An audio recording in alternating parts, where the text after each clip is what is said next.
Seorang gadis cantik sedang duduk dengan tenang di pinggir jalan. Ternyata gadis itu sedang digambar sketsa wajahnya oleh seorang pria bernama Hans. Namun tiba-tiba, pensilnya Hans patah.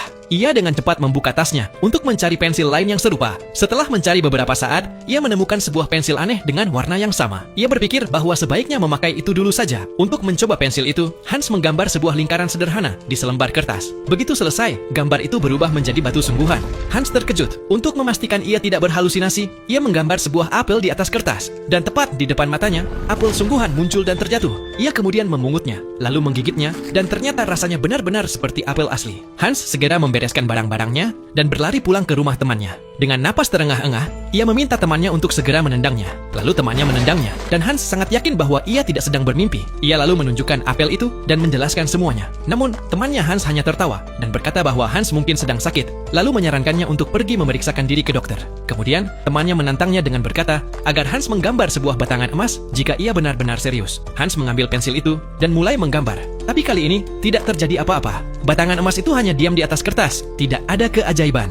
Temannya tertawa lebih keras. Ia mengambil kertas itu, lalu melemparkannya keluar jendela. Namun tiba-tiba, mereka mendengar teriakan pemilik rumah dari lantai bawah. Dan di tangannya kini ada sebatang emas sungguhan.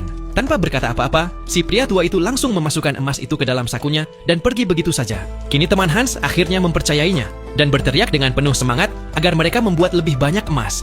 Hans kembali mulai menggambar, dan dalam sekejap, batangan-batangan emas asli pun menumpuk di hadapan mereka. Lalu, temannya berkata bahwa mereka juga membutuhkan uang tunai. Ia mencoba menulis sendiri, $20 juta di atas kertas. Namun inilah yang terjadi. Kemudian, Hans mulai menggambar uang kertas asli dengan pensil itu. Dalam waktu singkat, ruangan itu penuh dengan uang. Ruangan itu sangat penuh sampai-sampai mereka hampir tertimbun di dalamnya.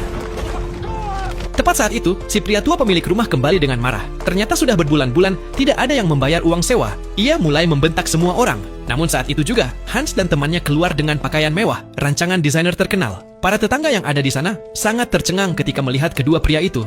Mereka berdua berjalan menuju pemilik rumah, memberi isyarat kepada asisten mereka, lalu membuka koper yang penuh berisi uang tunai. Dengan tenang, mereka berkata bahwa itu adalah uang sewa untuk 50 tahun ke depan.